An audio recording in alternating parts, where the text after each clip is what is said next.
유물 소개시켜드리는 걸로 진행을 하도록 할게요. 그리고 뭐 시간이 좀 되면 간단히 뭐 어떻게 궁금하신 사항들이 있으시면 질문도 받도록 그렇게 하겠습니다. 자, 우리가 보통 선사시대라고 불리는 시기는 뭐 말 그대로 문자가 없던 시기죠. 문자가 없던 시기이기 때문에 사실은 역사학에서는 연구하기는 좀 곤란한 시기입니다. 결국은 당시 사람들이 남겨진 그 보통 유물이라고 불리는 그런 뭐 톡이라든가 뭐 석기라든가 이런 것들을 또 연구하게 되는데 대부분이 이제 고고학의 영역이 되겠죠. 가끔 어떤 분들은 공룡 얘기도 물어보시는데 공룡은 고고학에서 하는 건 아닙니다. 고고학은 사람이 생긴 이후부터 하고요. 공룡 시대는 사람이 안 살았기 때문에 그건 지질학이나 고생물학 하시는 분들이 하고 고고학은 기본적으로 사람이 생겨난 이후 보통 이제 구석기 시대부터를 하게 됩니다.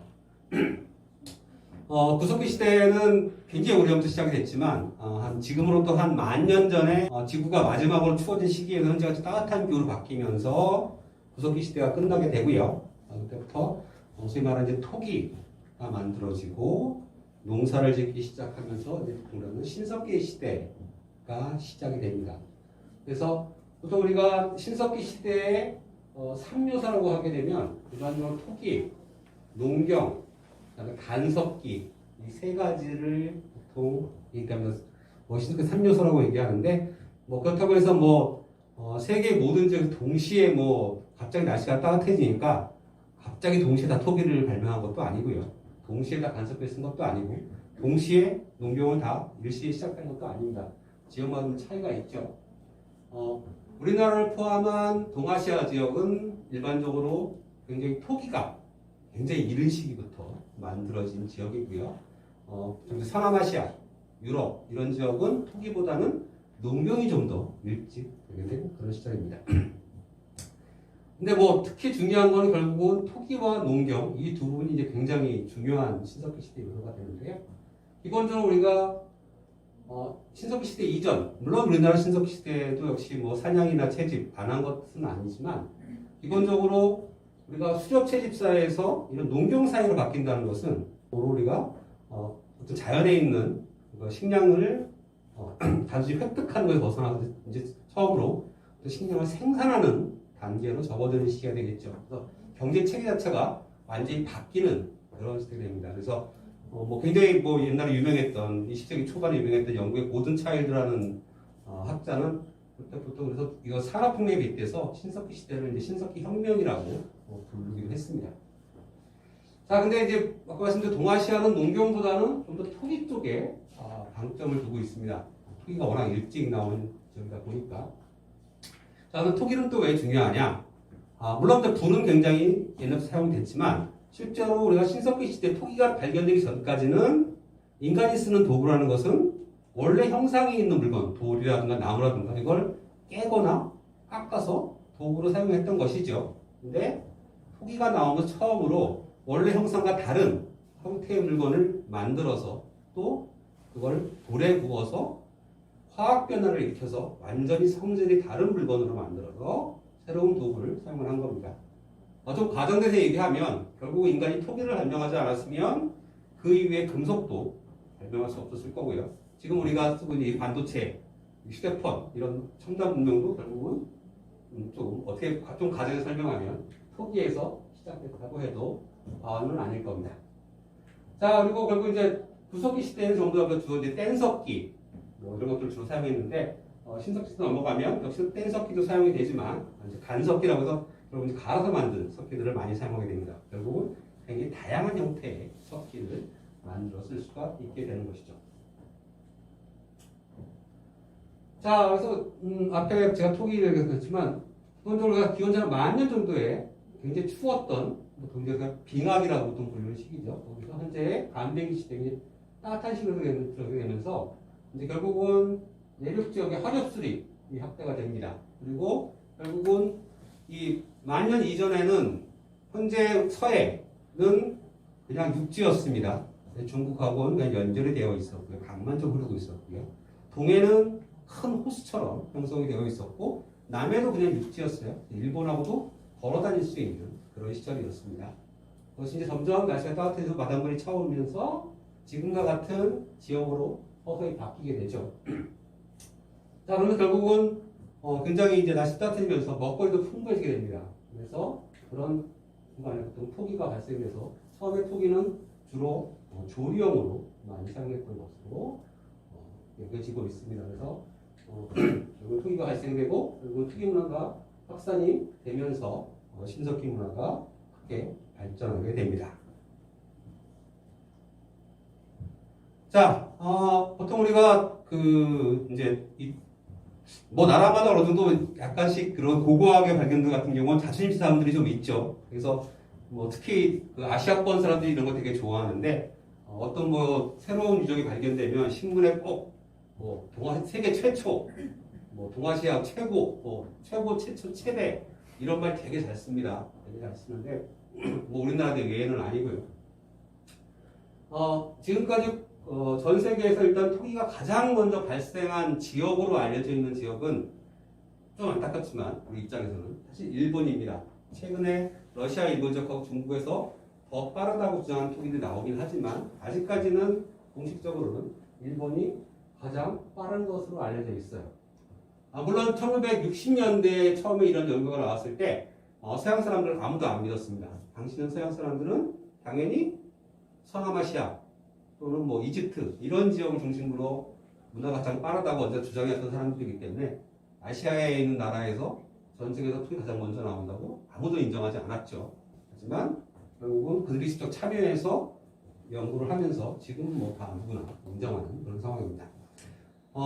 당연히 뭐 언제나 또 세계 최고를 누리고 있는 중국 사람들 가만히 보고 있지 않죠. 그래서 현재 중국은 제가 기원전 15,000년 정도 이렇게 지금 현재 일본이 공인받고 있는데 현재 중국은 한 25,000년까지 주장을 하고 있습니다. 아직까지는 좀 더 검증이 필요하다. 자, 이것은 일단 뭐 현재까지는 공식적으로는 전 세계에서 토기가 먼저 나왔다고 하는 일본의 오다이 야마모토라는. 근데 사실 토기들은 워낙 토기가 약하다 보니까 토기가 완형으로 나오는 경우는 많지 않습니다. 굉장히 작게 부서진 형태로 토기가 나오게 되고요. 우리가 신석기 시대라고는 하지만 아직은 간석기를 사용하는 것들이 아니고 아직은 뗀석기를 사용이 됩니다. 물론 이전 시기의 구석기보다는 좀 발전된 형태의 정교하게 떼서 만든 그런 석기들을 이렇게 되죠. 자, 이건 이제 중국의 선인동 동굴 유적이라는 토기인데요. 저희가 이제 선사시대의 연대를 측정하는 여러 가지 방법들이 있습니다. 그래서 그중에서 제일 유명한 방법이 방사능 탄소 연대 측정법이라고 하는 건데, 뭐 요즘 우리가 방사능 뭐 이런 원자력대의 말들이 많은데, 사실은 이제 이 방사능 연대 측정을 하는 방법은 우리가 보통 동위원소라고 불리우는 이런 것들은 불안정한 원소이기 때문에 시간이 지나면 서서히 붕괴가 됩니다. 근데 이 붕괴를 굉장히 빠르게 하면 소위 말하는 원자폭탄이 되는 거고요. 붕괴를 조금 빠르게 하면 우리가 보통은 원자력 발전으로 이용되는 거죠. 자연 상태에서는 아주 천천히 붕괴를 하는데 그걸 인위적으로 조정을 해서 폭탄을 만들거나 발전을 하는 방식으로 사용하고 있습니다. 그래서 그 원리를 이용해서 연대를 측정하는 방법인데요. 여기 보시면 이런 토기들, 아까 보신 것처럼 자그마한 토기들이죠. 이런 토기가 이걸 가지고 연대를 측정해 보니까 기원전 한 18,000년, 빠른 경우에는 한 21,000년까지 연대가 측정됐다고 해서 이걸 가지고 현재 중국에서는 이게 세계에서 가장 빠른 토기다라고 주장을 하고 있습니다. 아직까지는 예가 많지 않아서 좀 더 검증이 필요한 그런 부분이고요. 자, 근데 그에 비해서 우리나라는 좀 굉장히 가깝죠. 사실은 일본도 우리 바다 건너 바로고 더군다나 구석기 시대에는 사실은 그냥 육지로 왔다 갔다 하시는 때였고 사실은 흑요석이라고 불리우는 화산암 세석 같은 경우는 우리나라 남부지방에서는 일본제 세석이 다 사용이 됩니다. 굉장히 그거 많던 지역인데 우리나라는 좀 토기 발생이 좀 늦어요.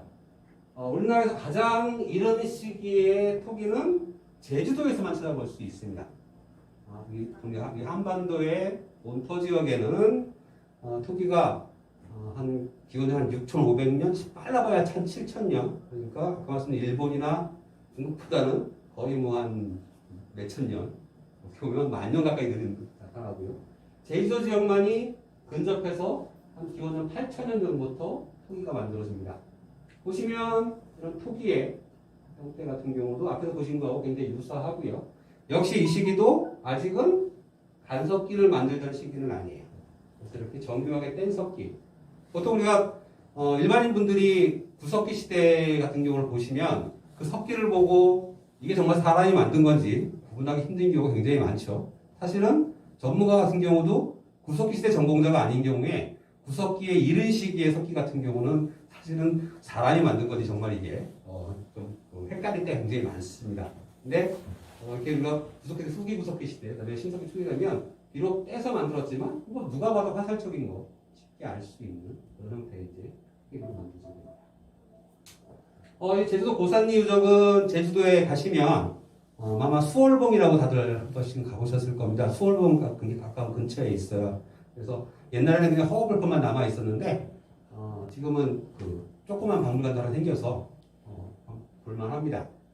그래서 가끔 혹시나 제주도에 요즘 어차피 해외에 못 나가시니까 제주도로 가시면 한번 수월봉 근처에 제주도 고산리 현상유적지 가다 보면 보입니다. 길거리 보이니까 한번 찾아가 보셔도 좋을 것 같아요. 일단 우리나라에서 가장 오래된 신석기 시대의 유적입니다. 자, 이제 신석기 시대 한번 토기들, 어차피 제가 오늘 주제를 토기로 기본으로 잡았기 때문에 토기를 먼저 보시면 왼쪽에 있는 게 한국, 우리나라의 기본적인 신석기 시대 토기입니다. 물론 꼭 이런 토기만 나오는 건 아니지만요.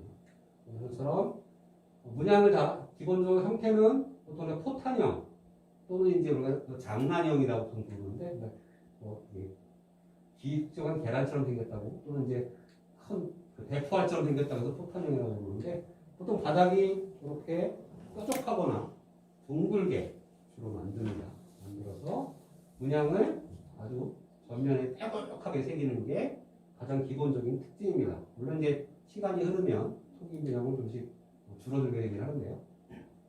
이게 대표적인 우리나라 토기가 되겠고요. 중국의 토기, 물론 중국도 다 이런 토기만 만드는 것이 아니고 주로 이제 중원 지방에서 만드는 토기들인데 중국은 이렇게 문양을 새기는 게 아니고 보통 그림을 그려서 토기를 만듭니다. 보통 채색 토기라고 보통 얘기를 하죠.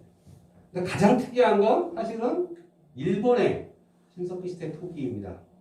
일본은 이제 신석기 시대를 조선 시대라고 보통 얘기를 하는데 사실 이제 이런 토기 형태를 보시면 저도 처음에 그랬지만 이게 사실 정말 지금부터 몇천 년 전 신석기 시대에 만든 토기인가 의문이 들 정도로 정말 이런 장식성 이런 게 굉장히 뛰어납니다. 굉장히 뛰어나고 그래서 사실 초창기에는 많은 사람들이 조선시대 외계인설까지 사실은 많이 나왔습니다. 여기 나오는 워낙 문양 자체가 사실은 일본 종족에 만들어져 있어서 이게 진짜 과연 가능한 것인가 라고 생각을 했죠. 그리고 이제 의심하시는 분들은 일본이 워낙 이런 걸 조작을 잘하니까 사실은 일본이 구석기 날조 사건도 있고 그렇지만 사실 이런 토기는 너무나 많습니다. 일본의 박물관에 가시면 저는 가끔 가서 이제 수장고 같은 데 들어가게 되는데 이런 토기들이 수천 년, 수만 년씩 포장이 되어 있죠. 기본적으로 우리나라 토기 같은 경우도 이게 딱 보기에는 이거 약간 초라해 보일지 모르지만 사실은 이것도 대단한 그 장식성과 비례성을 가지고 있습니다. 문양을 잘 보시면 위에는 이렇게 몇 단에 걸쳐서 굉장히 작게 찍은 무늬가 새겨져 있고요. 아래쪽에는 전체 그어서 만든 문양이 새겨져 있습니다. 이걸 정확하게 대칭을 맞추지 못하면 나중에 문양이 다 틀어지게 되죠. 저도 여러 번 이제 토기를 직접 만들고 재현을 하는데 사실은 이 토기 문양을 이렇게 틀어지게 맞추는 건 정말 힘든 일입니다. 그래서 되게 재미있는 게 비슷한 형태의 토기를 만드는데 우리나라 남부지방 부산이나 이런 데서 나온 토기들은 이런 데 토기를 미리 맞추다 실패할까봐 선을 미리 그어놓고 구획을 나눠놓고 문양을 그런 흔적들이 보이는데 또 이상하게 경력자 이쪽 지역은 그런 게 안 보여요. 굉장히 잘 만든 것 같아요. 제가 처음에 이 토기를 만들 때 공예과라든가 이런 친구들도 같이 불러서 같이 해봤는데 이 친구들도 결국은 대칭을 못 만들어내더라고요. 공률 자체를 제대로 계산을 못하면 이걸 맞추기가 너무 힘들어서 참 굉장히 힘겨워하는 걸 봤습니다. 그래서 제가 아직 그 사진을 찾지를 못해서 결국을 못 넣는데 가까운 시흥 능곡동이라는 신석시대 유적에서 나온 토기 중에 하나는 처음에 문양을 잘 넣다가 아마 힘이 들었는지 짜증이 났는지 갑자기 뒤에 가서 막 낙서하듯이 막 이렇게 저희가 뭐 그림 그리다가 신경질 나면 막 이렇게 막 해버리잖아요. 마치 그런 듯한 토기도 발견된 적이 있습니다. 그래서 사실 이제 이런 식의 토기들 이제 기본적으로 대표적인 신석기 시대의 토기라고 보실 수가 있습니다. 근데 사실 한 가지 안타까운 건 이 토기가 사실 보기가 쉽지가 않아요. 국내에는 딱 한 번 한 5, 6년 전에 그 국립중앙박물관에서 신석시대 특별전을 했을 때 한 3점 정도가 들어와서 잠깐 구석에 전시된 적이 있었고 여러 차례 일본하고 특별전 얘기가 오가곤에 있는데 잘 성사가 안 됩니다. 사실 그 이유 중에 하나는 약간 자존심 싸움도 좀 있어서 그런 부분이 있고요. 또 실제로는 일본에 가셔도 생각보다 이 토기를 보기가 쉽지가 않습니다. 그 이유는 뭐냐면 여러분들이 가서 관광지로 가시는 대부분의 국립박물관, 큰 박물관들은 일본은 거의 철저하게 불교 위주예요. 거의 보시면 불상 이런 그런 쪽의 위주일 것들이 굉장히 저지가 많이 되어 있습니다. 이런 토기들은 거의 앞에 조그만 한두 개 있을까 말까 하는 정도로 되어 있고 실제로는 관광객들은 잘 안 가는 조그만 현립박물관 이런 데를 가셔야 이 토기들을 보실 수가 있는데 사실은 관광객분들은 그런 데 거의 안 가시죠. 안 가시다 보니까 사실은 이 토기를 보기는 쉽지 않습니다. 근데 뭐 이렇게 뭐 토기가 이렇다고 하는 것이 어떤 뭐 당시에 뭐 문화가 굉장히 정말 뭐 훨씬 더 우월한 문화였나? 결코 그런 것은 아닙니다. 뭐 토기 부분은 어떨지 모르겠지만 결국 나머지 도구나 이런 생활 방식은 다 거의 대동소이했던 그런 시절이에요. 맨날 그런 거 갖고 왜 이렇게 자존심 싸움을 하는지는 잘 모르겠습니다, 사람들이. 자, 이제 한번 우리나라 좀 더 그 토기들을 자세하게 한번 보도록 할게요. 자, 아까 대표적으로 이게 이제 우리나라 신석기 토기라고 말씀드렸지만 사실은 우리나라 토기라고 해서 다 또 이렇게 만드는 건 아닙니다. 이런 토기를 주로 만들긴 하지만 처음에 토기는 이렇게 바닥이 편편하고 또 문양을 이렇게 찍거나 긋는 게 아니고 이거 보통 이제 그 덧띠무늬 토기 또는 이제 한자로 융기문 토기라고 하는데 토기를 띠를 붙이거나 아니면 표면을 이렇게 돋아서 양각의 형태로 문양을 만드는 게 초창기였어요. 처음 토기를 이런 식으로 만들다가 이렇게 옮겨가게 된 것들이죠. 그리고 뭐 이렇게 뭐 바닥에 뾰족한 토기 이런 식의 토기들이 있지만 사실 이렇게 바닥이 편편한 토기도 안 만드는 건 아닙니다. 나중에도 이렇게 문양도 없고 이런 토기들도 만들긴 만들어요. 근데 대부분은 또 굉장히 장시간에 걸쳐서는 아주 고집스럽게 이런 토기들을 굉장히 선호됩니다. 발굴을 해보면 이런 토기 같이 나오긴 하는데 뭐 비율이 이게 한 95% 나온다 그러면 이런 토기는 5%도 안 돼요. 그리고 대부분 문양이 없는 토기는 작고 이렇게 조그맣게 만들어져 있고 이렇게 문양이 화려한 토기들이 굉장히 크고 대형으로 만들어져 있는 그런 특징이 있습니다. 그러니까 참 지금도 알 수 없는 것 중에 하나가 이런 거예요. 왜 도대체 이렇게 바닥을 고집스럽게 둥글게 만드는지가 사실 굉장히 미스터리입니다. 저희가 처음에 신석기 시대 유적이 주로 발견됐던 지역들은 아까 말씀 암서동 같은 경우는 이제 한강변에 있고요. 그 다음에 뭐 부산에 가면 무슨 동삼동이라든가 이런 쪽 다 바닷가 해변가에 있죠. 그래서 그때는 모래에서 생활을 하니까 이게 꼭 이렇게 뾰족하게 만들면 이렇게 돌려서 바꾸면 잘 되겠다. 뭐 그런 생각들을 많이 했어요. 근데 실제로는 나중에 부릉에서 발견이 많이 됐죠. 여기 영도 같은 경우 바로 운서역 옆에 있는 운서동 주거지라고 우리나라 신석기 전지의 주거지가 가장 많이 나오는 유적이었는데 거기 같은 경우도 딱딱한 땅이 있는 구릉지대죠. 근데도 다 토기는 이렇게 만듭니다. 뭐 제가 다음 시간에 더 자세히 보여드리겠지만 그래서 이 부분은 제가 농담으로 이게 정말 왜 그런지 밝혀지게 되면 정말 큰 상을 받을 거라고 얘기하는데 아주 어느 누구도 명확하게 설명은 못하고 있어요. 자, 아까 보셨던 중국의 토기들 몇 개를 좀 더 보여드린 것들입니다. 당연히 뭐 중국도 그 동북 지역, 그러니까 보통 동북 삼성 같은 지역 같은 경우는 우리나라 문화하고 당연히 연결되어 있는 지역이기 때문에 이런 토기도 나오지만 우리나라 토기하고 똑같은 토기들도 많이 나와요. 그쪽 지역에서는. 근데 이제 보통 우리가 중원이라고 해서 북경부, 토부, 서안 이런 지역 같은 중국의 중원적 같은 경우는 거의 대부분 이런 식의 토기를 그림을 그리는 토기입니다. 그래서 이렇게 뭐 사람 얼굴도 그리고 이런 동물 모양도 만들어서 이렇게 그림을 그리는 토기를 주로 만듭니다. 또 역시나 마찬가지로 또 여러분들 중국에 여행을 가셔도 사실 이런 토기는 많이 못 보십니다. 역시 비슷한 이유로 중국은 별로 토기 잘 취급 안 해요. 박물관에서. 토기 따위야. 워낙 중국은 이미 청동시대부터 국가관계 접어든 나라고 마치 우리나라 토기 나오듯이 청동기가 쏟아지는 그런 나라입니다. 그래서 큰 박물관에 가시면 대부분 화려한 청동하고 금속유물들이 워낙 쫙 깔려있어 별로 없고요. 역시나 이런 걸 보시려면 조그만 박물관을 가셔야 되는데 역시나 관광객들은 잘 안 가시죠. 제일 유명한 지역 중에 하나가 중국 서안에 가시면 다들 병마양 가시고 화청지 가시고 다 그거 보시지만 거기 반포라는 조그만 시골 동네에 가시면 이렇게 토기가 나온 유적이 굉장히 크게 또 보고는 돼 있어요. 혹시라도 나중에 가시면 한번 이런 것도 한번 찾아보셨으면 하는 바람이 있네요. 자, 혹시 또 아까 보셨던 그 일본의 조문 토기입니다. 굉장히 장식성이 훌륭한 정말 뭐라고 표현해야 될지 모를 정도로 정말 전 세계에 좀 유례가 없습니다. 이 시기에 이런 토기를 만드는 지역은 정말 없어요. 유사한 토기 자체가 발견이 안 됩니다. 그리고 외계인선이 나온 것 같은 경우 이런 것들이요. 이런 식의 이상한 얼굴 모양들 알 수 없는 이상한 동심원을 막 그려놓은 것 같은 경우들. 그래서 이런 것들 보고 조문 외계인선도 나오고 되게 재밌는 건 문화는 당연히 이제 청동 시대로 가면서 더 발전하는데 토기는 우리나라도 마찬가지고 일본도 마찬가지죠. 중국도 마찬가지입니다. 오히려 토기는 청동 시대 같은 넘어가게 되면 다 문양들이 거의 대부분 사라집니다. 훨씬 더 단순해지죠.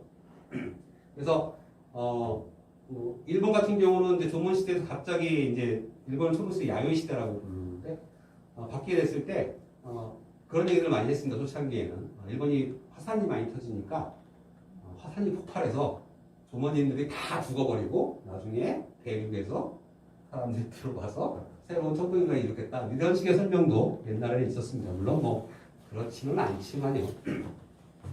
그래서 특히 이런 식의 토기가 주로 나타나는 지역이 일본의 본슈 지역, 동경을 중심으로 한 그쪽 지역에 상당히 많이 나옵니다. 그래서 한번 나중에 일본에 코로나가 풀려서 가실 기회가 있으면 좀 동경이나 교토 주변에 현립박물관 같은 데를 찾아가시면 또 우리나라도 요즘 그런 추세가 바뀌고 있는데 요즘은 이제 열린 수장고라고 해서 수장고를 이렇게 전부 다 유리벽으로 만들어서 쭉 볼 수 있게 만든 그런 박물관들이 많아요.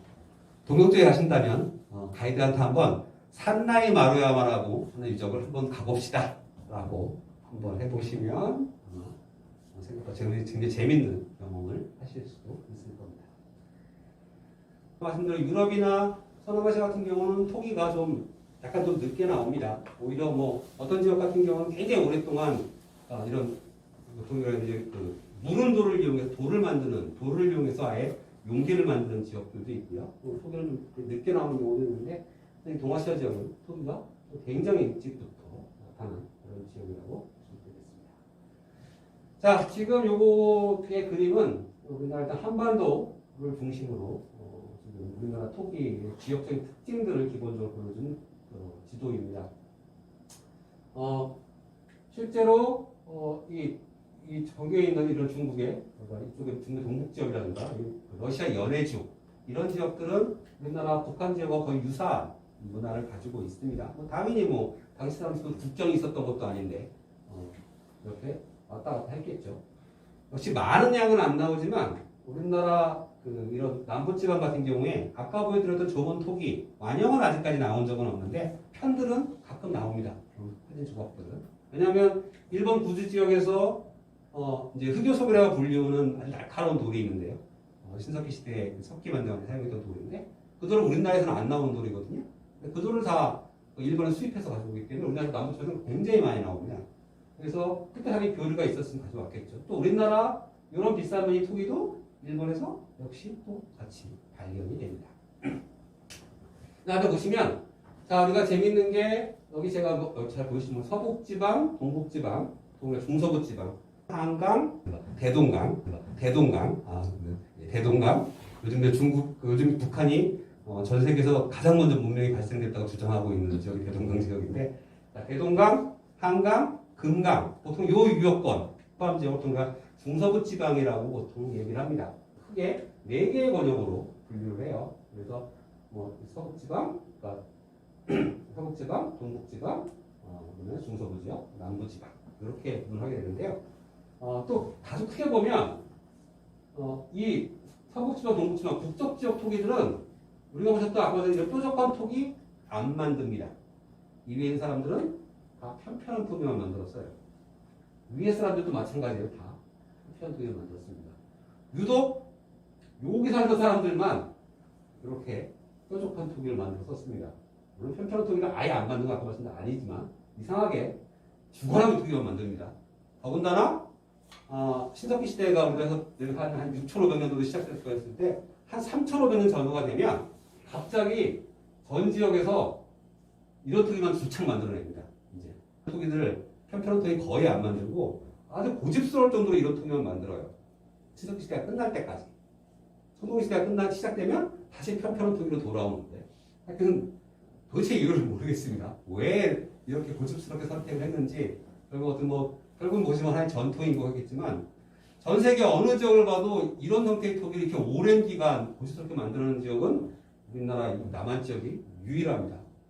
사실 좀 하여튼 그런 이유를 모르겠어요 아직까지. 그리고 사실 이 부분은 타임머신이 없으면 밝힐 수는 없는 부분인데. 그래서 기본적으로 우리가 이 중서부지역 남부지방 이 지역은 기본적으로 바닥이 뾰족하고 둥근 토기를 주로 만드는 지역이고 그 위쪽 지역은 다 바닥이 편편한 토기를 주로 만드는 지역입니다.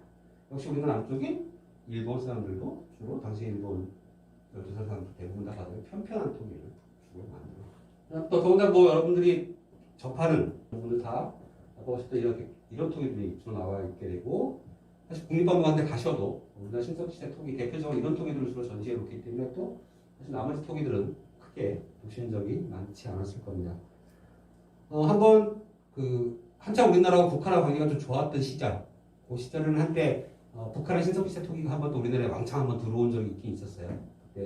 그때는 우리나라 고고학자들이 북한 자주 가던 시절이었기 때문에 그때 한번 보셨으면 이런 토기들을 좀 방문해서 보셨을 텐데 일단 우리가 살고 있는 이 남한 지역에는 이런 토기가 안 나오기 때문에 아주 강원도나 이쪽에 일부 지역에서 조금 나오긴 하지만 많이 나오지 않기 때문에 주로 우리는 이런 토기들만 주로 한번 보실 수가 있습니다.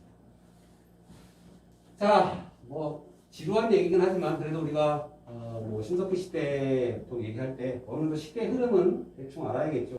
어차피 당연히 신석시대 살던 사람들이 시기를 나눠서 산 것도 아니고 우리가 조선시대 같은 경우도 조선시대 전기 후기 이런 얘기 하지만 당시 그런 사람이 오늘부터 후기예요 이런 거 안 하죠. 결국 이제 학자들이 편하게 연구하려다 보니까 비교가 필요하다 보니까 시기를 나누는 것들입니다. 그래서 대충 이렇게만 보시면 되는데 아까 말씀드린 대로 보통 우리가 처음에는 전기, 중기, 후기 보통 대부분 다 이렇게 구분을 해요.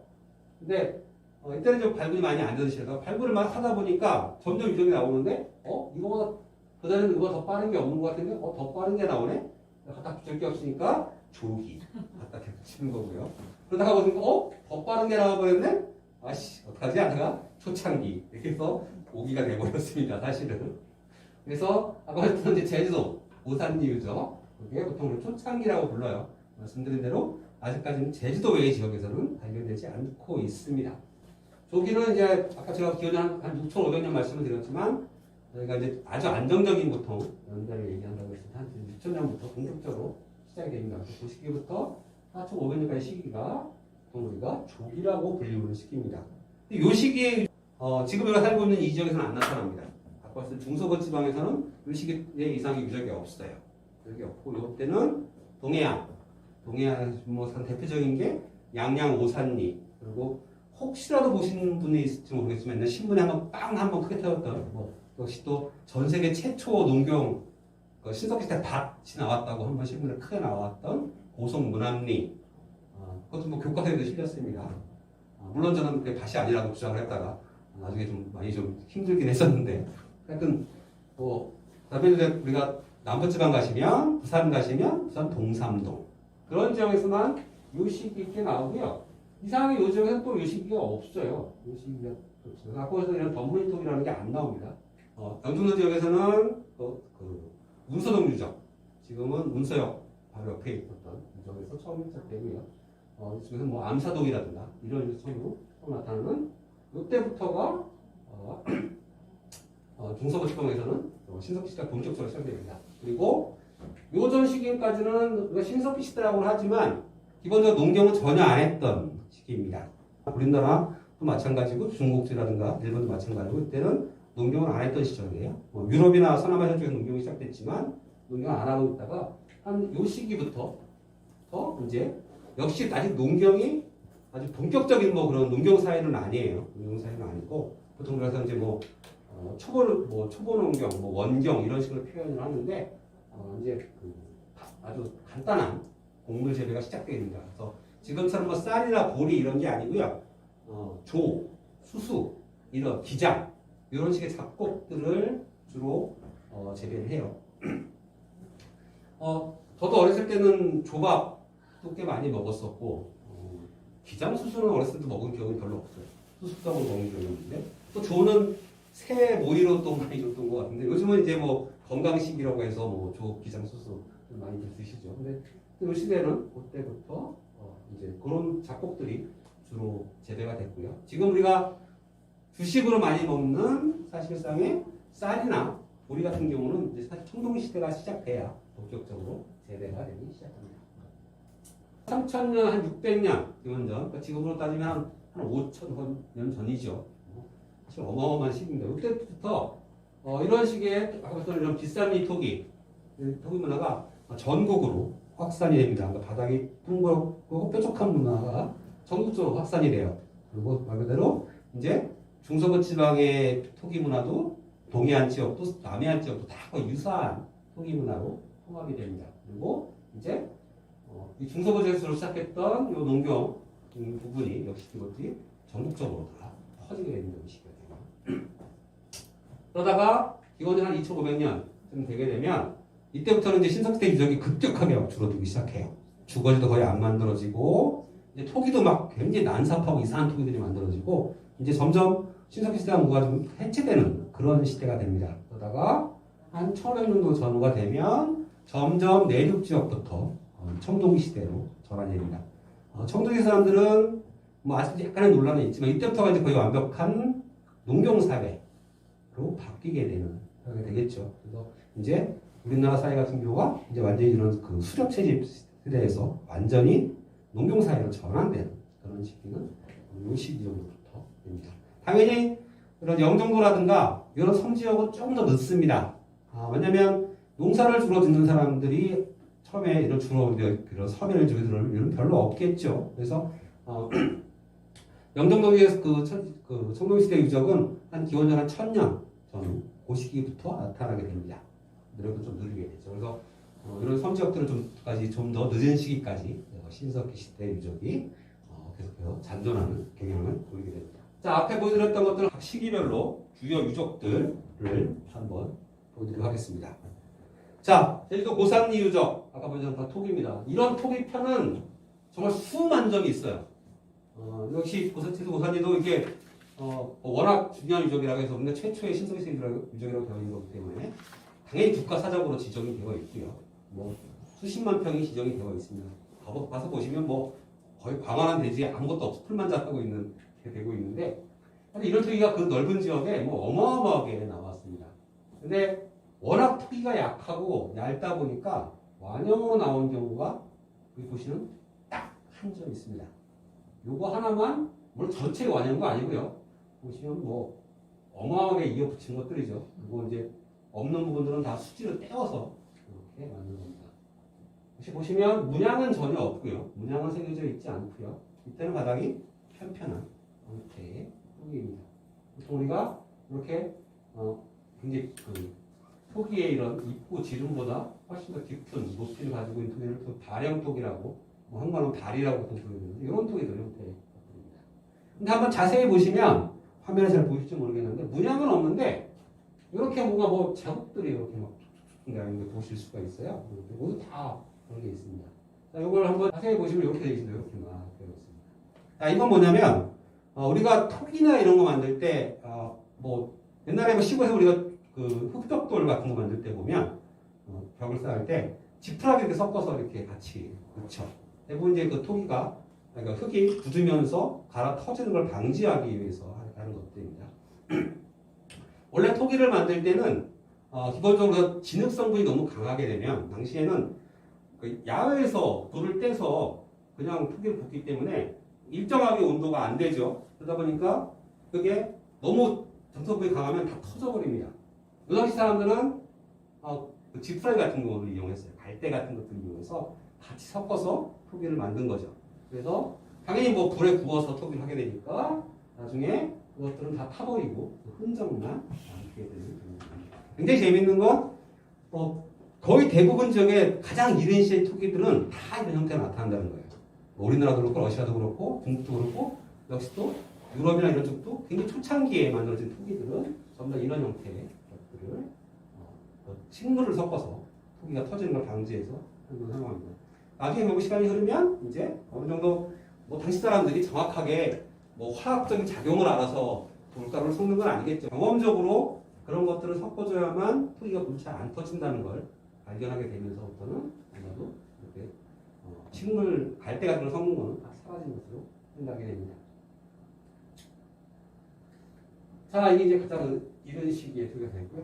바로 이제 그 다음 시대의 토기가 아까 말씀드렸던 우리가 덧드무늬 토기 또는 이렇게 융기문 토기라고 불리는 이렇게 보시면 이렇게 표면을 굽기 전에 손가락으로 이렇게 찝어서 이렇게 모양을 도드라지게 만드는 거예요. 요거 같은 경우는 따로 전부터 붙인 경우에 만들어서 붙여서 만든 경우니까 뭐 겉에서 보기에는 뭐 효과는 거의 똑같습니다. 근데 여기 이제 문양을 양각의 형태로 만들었죠. 이것이 이제 그 문양을 그어서 만든 토기가 더 이른 시기에 만들어진 토기가 됩니다.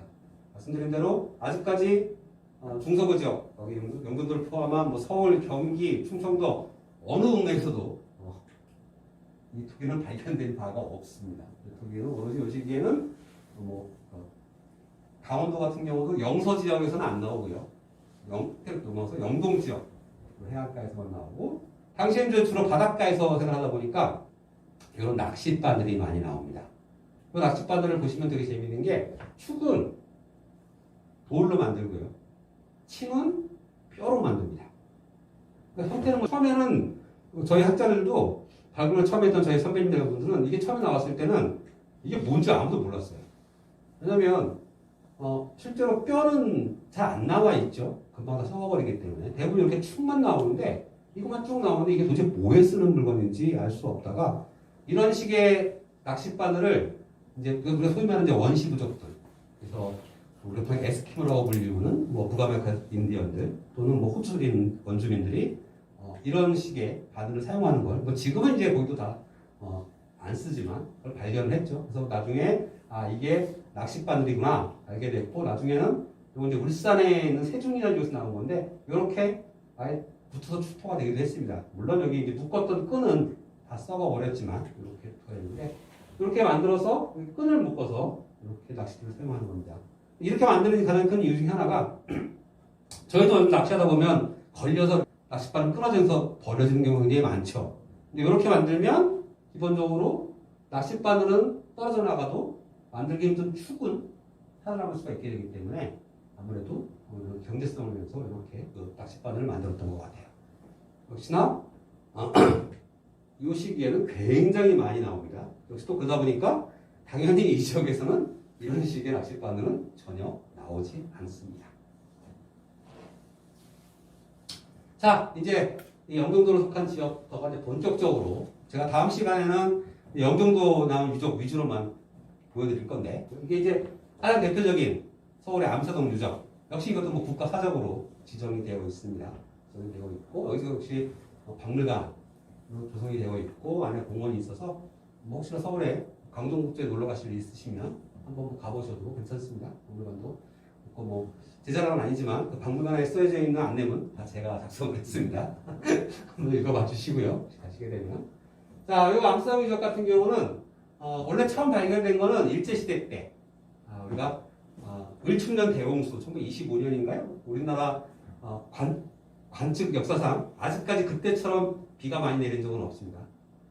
우리나라 역사 최대의 홍수였던 걸로 기록되어 있는 홍수인데 그때 암스테르담 지역 같은 경우가 한 6m 정도가 땅이 낮아졌어요. 그러면서 그때까지 몰랐던 그 위에 굉장히 그 모래층이 엄청나게 쌓여 있었는데 그게 다 갑자기 다 사라지면서 거기서 처음으로 신석기 시대 유적이 발견이 됐죠. 일제시대 때. 그래서 알려지게 된 유적이에요. 일제시대 당시에 막 워낙 이제 토기들이 막 널브러져 있으니까 일본 사람들이 트럭에다가 토기를 싣고 왔다라는 정도로 많이 나오죠. 물론 사실 이게 돈이 되는 건 아니기 때문에 다 우리나라에 있긴 있습니다. 국립박물관 창고에 가보시면 암산에서 나온 토기가 지금도 막 어디서 나오는지도 모르는 토기들이 막 엄청나게 재겨져 있어요. 사실. 자, 이런 큰 모래 땅에 이렇게 땅을 깊게 파서 가운데 이렇게 불을 때 화덕자리를 만들고 이렇게 뭉집생활을 했던 사람들이죠. 그리고 바로 이 시기에 가장 아름답고 전형적인 형태의 이런 비싼 미니토가 만들어집니다. 아주 위에는 이 입술 부분에는 이렇게 찍은 문양, 그 다음에 보통 이제 그 짧은 빗금무늬 이렇게 보는 거예요. 이렇게 그리고 또 생선뼈 문이라고 많이 하죠. 이거를 가운데 부분에는 세로로 세워서 문양을 새기고, 이 아랫 부분에는 가로로 문양을 새기는.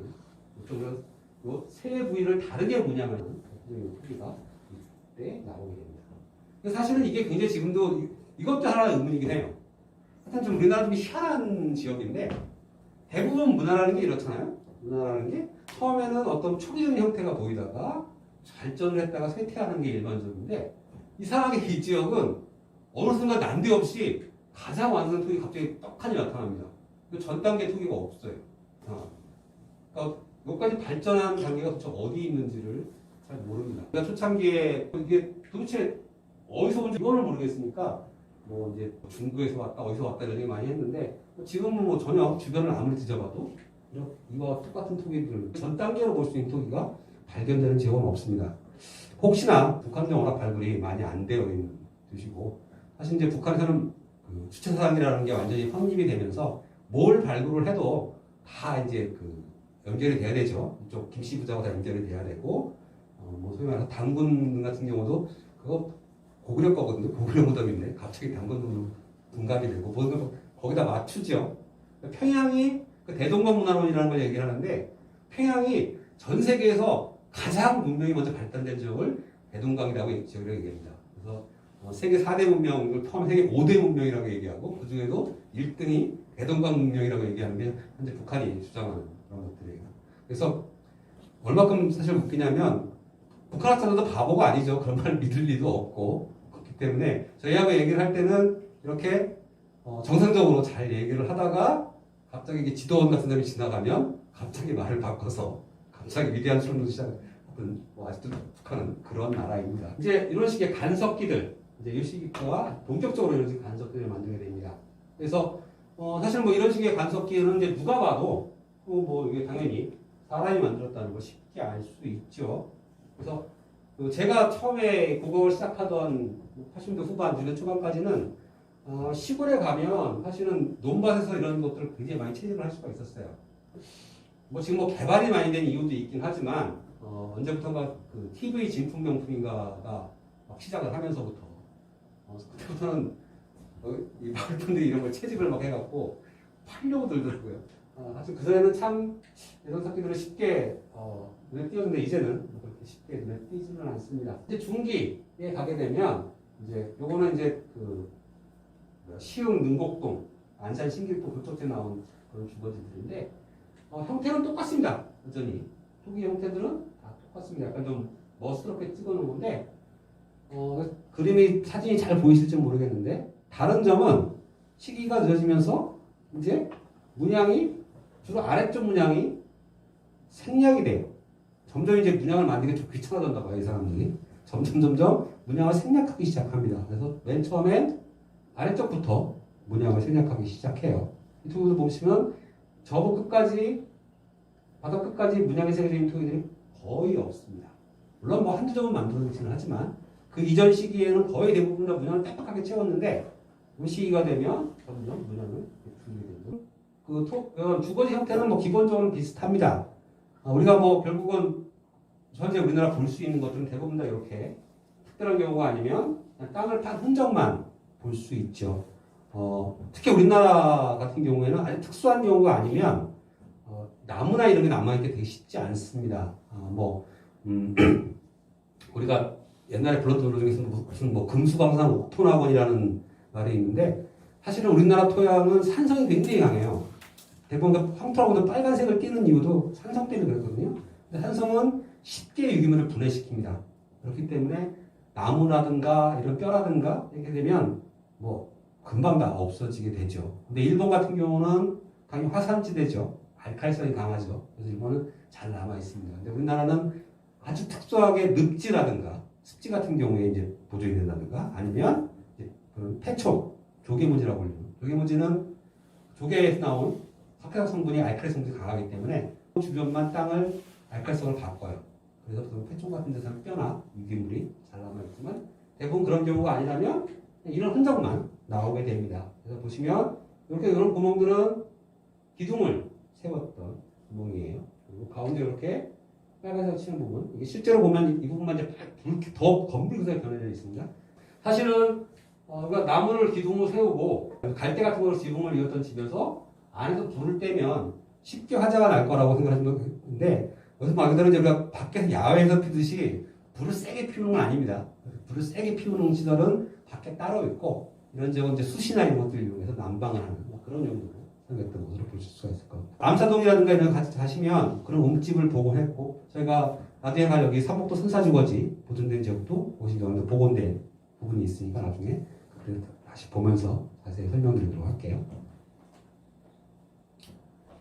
자, 그럼 이제 아주 늦은 시기 하게 되면 이제 보시면 이렇게 아예 문양이 안 생겨지고 형태는 여전히 이렇게 생겼는데 이제 문양은 아예 안 생기는 토기도 점점 늘어나게 됩니다. 그리고 이제 문양이 굉장히 뭐 단순화되죠. 대신 이렇게 특이하게 구멍을 꽁꽁꽁꽁 위에 뚫는 이런 토기 나옵니다. 이 토기는 기본적으로 청동기 시대에 우리나라 가장 많이 만들어진 토기예요.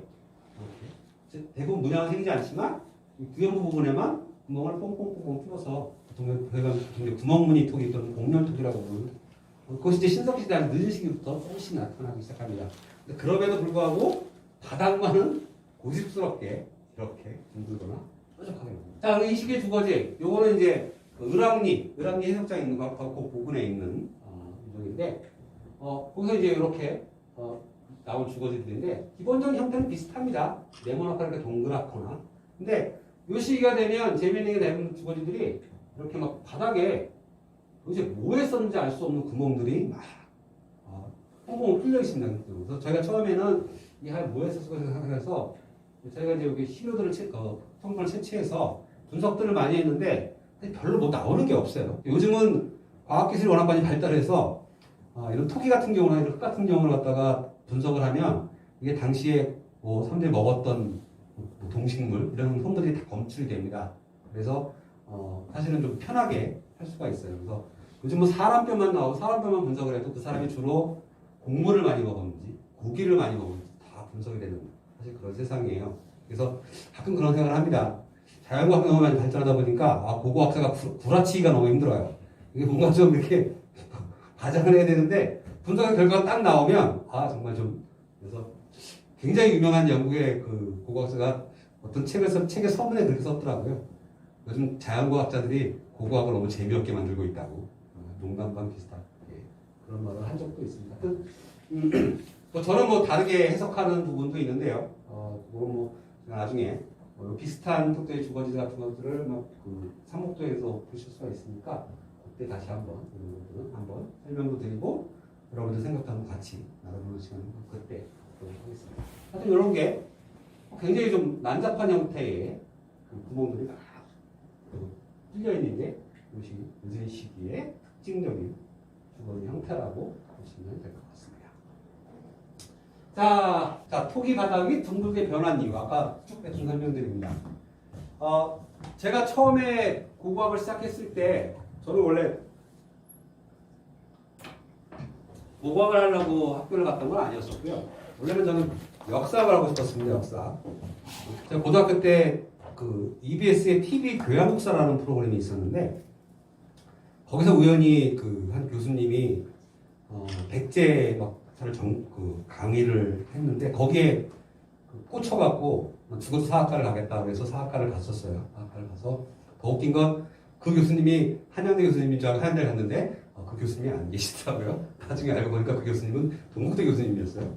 그래서 굉장히 황당했던 기억이 있는데 그래서 그때는 학교를 자퇴를 할까 막 고민을 하다가 그때 학교 박물관이라는 게 있다는 걸 알게 됐고 거기서 발굴을 하는데 발굴하는 유적이 지금 하남시에 있는 이성산성이라고 백제의 초기 도읍지라는 거예요. 그래서 뭐 그냥 쫄라서 발굴 현장에 갔죠. 나중에 이제 그건 신라성이었고 그런데 제가 그렇게 하다가 안면도 고남리라는 지역에 가서 발굴을 하다가 처음으로 신석기 시대 토기를 굉장히 처음으로 손으로 만져보게 됐죠. 그래서 그때 토기에 빠지게 됐는데 그때부터도 계속 이것들이 굉장히 의문이었어요. 왜 이런가? 그래서 사실은 선배들한테도 많이 물어보고 당시에 가끔 외국이나 이런 데서 이런 아주 석학이라고 하시는 그런 분들 보면 물어보고 했지만 어느 누구도 똑바른 사실 어떤 합리적인 답을 주신 분은 없죠.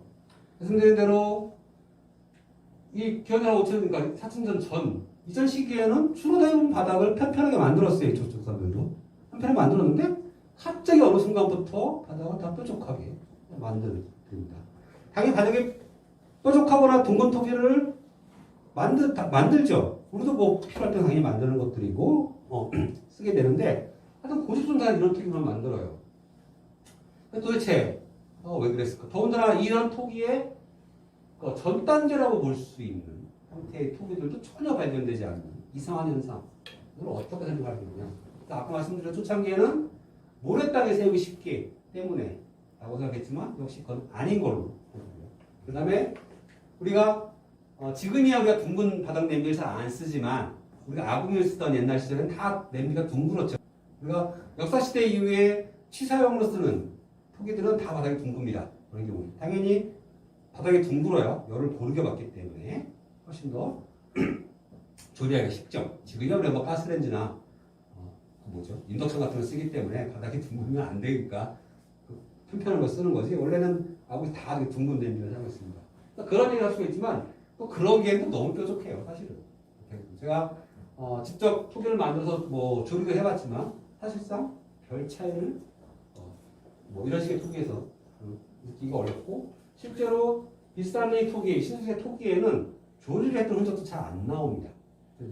그래서 도대체 이게 왜 이렇게 이런 식의 토기를 만들었을까에 대해서는 정말 저도 오랜 시간 의문을 가지고 여러 가지 생각들을 해보지만 아직까지도 명확한 답을 찾고 있지 못합니다.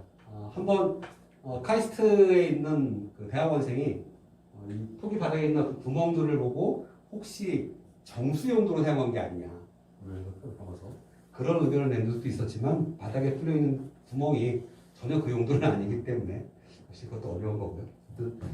한번 여러분들도 한번 보시면 도대체 왜 이렇게 토기를 만들었을까 한번 생각을 해보시기 바랍니다. 저도 사실은 이것도 초창기에는 정말 갈 때마다 질문을 많이 받았어요. 할 때마다. 그래서 사실 제가 일부러 집어넣은 겁니다. 질문하시기 전에 미리 말씀을 드리려고 집어넣은 거예요. 사실은. 저도 뾰족한 답이 없기 때문에. 자, 한번 이제 경인철의 신석기 시대 유적과 유물을 다시 한번 하지만 지도로 한번 했습니다. 제가 다 지도에다 찍은 건데 이게 대동강 당연히 이런 강 주변에 유적들이 많이 몰려 있습니다. 해안 지역에. 우리는 우리가 볼 좋은 이 지역이 되겠죠. 그래서 영종도나 이런 지역들이 다 이렇게 있는 지역들입니다. 자, 아까 보셨던 대표적인 서울의 암사동 유적. 자, 암사동 유적 같은 경우에는 지금이야 우리가 올림픽 대로 때문에 강하고 막혀 있지만 원래 이제 한강변에 있는 백사장이었어요. 지금이 한강이 다 바뀌어서 하지만 백사장 길게 소위 말하는 자연제방이라고 불리우는 겁니다. 그래서 자연제방은 일반적인 좀 높게 형성이 된 강물이 움직이면서 퇴적이 돼서 높게 형성돼서 자연제방이라고 불리게 되는데 자연제방은 일반적인 홍수에는 보통 물에 잠기거나 홍수피해 잘 안 받죠. 주로 이제 그런 지역에 선사시대에는 주거지가 만들어지고요. 현재까지 한 40기 정도의 주거지가 발견이 됐고요. 전체 발견이 된 게 아니기 때문에 아마 더 많은 주거지가 앞으로 나올 가능성도 있습니다. 그래서 가끔 바닥에 이렇게 편편한 토기들, 편들에 불과하긴 하지만 역시 바닥에 편편한 토기들도 일부 나타납니다. 그리고 보시는데 다양한 석기들인데요.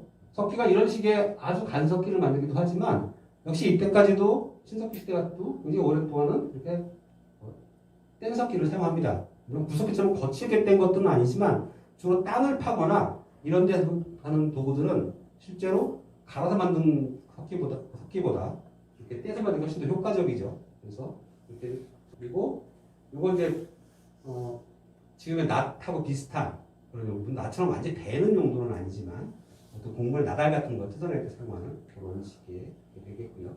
이런 부분의 그 석기 같은 경우에는 양쪽에 이렇게 홈이 있는 거 보실 수 있는데 어망식해서 금을 춥니다. 당시에 이렇게 돌을 여기 양쪽에 깨서 그물에 묶어서 사용했던 그런 인적들이 되겠습니다. 화살촉이나 이렇게 작은 석기들은 많은 경우에 다 이렇게 정교하게 갈아서 만들지만 실제 몸체 같은 경우에는 그냥 떼서 만들고 날 부분만 이렇게 갈아서 쓰는 그런 석기들도 나타납니다. 자, 이거는 이제 파주에 있는 대능 유적이라는 부분인데, 이거 보시면 이건 뭐시 고속도로 건설 때문에 발굴을 했다가 결국은 유적이 굉장히 중요하다. 현재는 보존이 됐습니다. 보존됐고 도로는 이제 밑으로 지나가게 됐는데요. 보시면 이렇게 구릉 지역에 주거지가 또르륵 다 이렇게 일렬로 이렇게 되어 있는 여기인데 이렇게 일렬로 주거지가 배치되어 있는 게 특징적인 그런 구조입니다. 시기는 앞에 보셨던 암사동하고 굉장히 비슷한 좀 더 이른 시기의 것들입니다. 그래서 먼저 그 산 구릉에 있는 거기 때문에 주거지 형태는 이렇게 되어 있고요. 보시면 재미있는 게 돌을 이용해서 이렇게 나중에 이제 중기 위에는 돌을 잘 안 쓰는데 돌로 겉만 이렇게 돌려서 돌된 자리를 만들어 놓고 이렇게 돌출된 부분이 이 부분은 이제 출입했던 지역으로 추정되는 지역이에요. 출입을 해왔던 기준입니다. 역시 토기들의 형태는 기본적으로 암석과 거의 다 유사합니다. 전체 문양을 꽉 채운 그런 형태의 토기들이 출토가 됩니다. 자, 용인에 있는 농설이 유적인데 여기부터 이제 시기가 좀 더 한 중기 아까 같은 그 시기로 떨어지는 시기입니다. 역시 구릉상에 이렇게 주거지들이 이렇게 위치해 있고요. 토기도 역시 보시면 이렇게 편편한 토기도 한 점 나와 있지만 대부분이 다 이렇게 토기입니다. 보면 문양은 아까 말씀드린 대로 이미 중기로 떨어지는 시기이기 때문에 공체 아래는 거의 문양이 새겨져 있지 않은 걸 보실 수가 있습니다. 자, 이 유적은 남양주 신도시 개발을 할 때 나왔던 유적이고 사실 이 지역은 구석기 유적이 훨씬 더 유명하긴 한데 신석기 유적도 이거 나왔습니다. 그래서 후기에 속하는 유적이기 때문에 역시 구멍들이 좀 많이 뚫려져 있고요. 이게 돌을 이용한 화석자리가 여기 겹쳐 있는 그런 모습을 볼 수가 있습니다. 이게 영종도 은서동 현재 운서역에 바로 건너편에 원래 있었던 유적입니다. 여기서 보시면 크게 원래 이렇게 두 개의 구름으로 나눠져 있었어요. 그래서 보시면 이렇게 표시된 주거지들인데 역시나 이렇게 등고선을 따라 주거지가 이렇게 삥 돌아가는 걸 보실 수가 있습니다. 그래서 아마 당시 그 산을 허리를 잘라서 이렇게 길이 나 있었는데 아마 이게 전체가 이렇게 이쪽으로 형성되어 있었던 것 같은데 여기 이미 없었던 지역입니다. 이걸 빼고도 한 60기 가까운 주거지가 나와 있고요. 우리나라에서 단일 유적으로는 주거지가 가장 많이 발견된 그런 신석기 유적입니다. 근데 안타깝게 이걸 발굴했을 당시에 이미 삼목도 주거지가 보존이 되어 있었고 이제 현재 삼목도 주거지 같은 경우는 이제 인천시 문화재로 지정이 되어 있죠. 그래서 당시에 이미 그게 있기 때문에 이것까지 보존할 수는 없어서 이건 지금 현재 문화재가 아무리 중요하다고 해도 문화재를 다 보존할 수는 없죠. 문화재를 다 다 보존하다 보면 사실은 뭐 현대 사람들이 살 수가 없습니다. 이런 식의 선사시설 같은 경우에는 대부분 한 지역 딱 하나에서 두 개 정도 정도가 대부분 이제 보존되는 게 일반적이에요. 그래서 안타깝지만 중요도에 비해서는 현재는 전혀 흔적과 자취를 찾아볼 수는 없습니다. 주목받았던 이유는 물론 뭐 이 지역에 가장 이른 시기에 당시에는 그러니까 중서부 지역의 해안가나 섬에서는 전기에 해당되는 유적이 발견되지 않는다고 생각을 하고 있었어요. 근데 이게 처음으로 발견이 된 거예요. 아까 또 암사동항이나 파주대능리하고 같은 시기, 거의 유사한 시기의 유적입니다. 그리고 주거지의 형태도 상당히 좀 특이한 모습을 보여줍니다.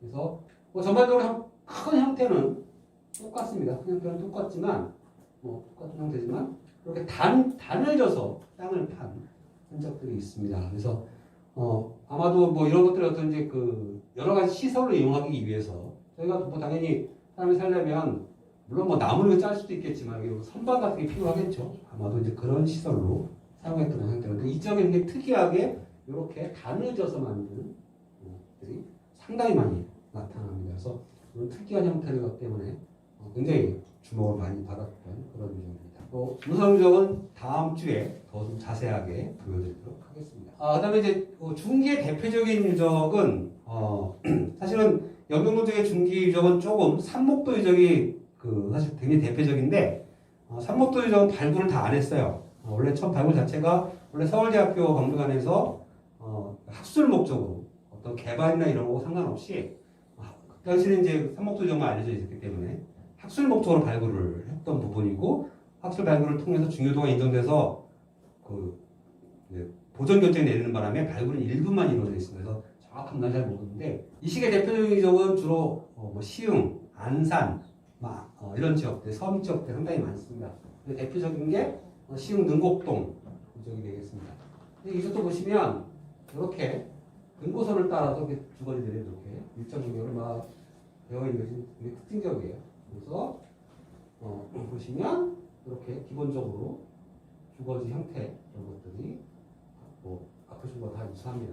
여기는 이제 행정구역은 시흥이고 행정구역 안산이긴 하지만 직선거리로는 거리는 한 10km 채 안 떨어져 있어요. 이 지역 같은 직선거리는 한 5km 내외에 거의 가까운 지역이고 거의 동시기에 또 발굴을 했었는데 되게 재밌는 게 물론 뭐 같은 시기에 거의 비슷한 문화 가진 사람들이겠죠.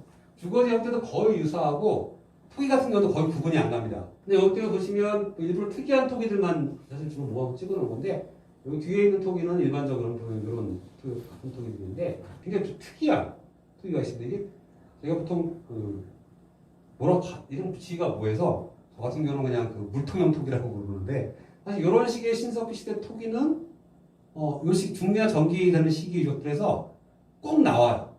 근데 많이는 안 나와요. 한 점, 두 점 정도 나옵니다. 그리고 대부분 문양도 똑같이 생겼고 토기도 다른 거 성분이 달라요. 이 토기들은 특징적인 게 뭐냐면 지금은 이제 큰일 날 일이지만 성면이랑 활석이 섞인 경우가 많습니다. 지금의 가격 성면 때문에 설명했지만 보시면 나중에 보면 성면이랑 활석이 들어가면 토기가 돌처럼 단단해져요. 아마 물 같은 액체를 사용하는 걸 사용하는 게 아닌가. 뭐 정확히 알 수는 없지만 워낙 나온 유적보다 떨어져 있는데 토기 형태나 토기의 성분이 너무나 유사해서 아마도 이런 토기를 특수한 지역에서 만들어서 유통 비슷하게 시킨 게 아닌가. 뭐 그런 생각을 하고 있습니다. 그 다음에 이렇게 역시 또 바닥에 편편한 토기.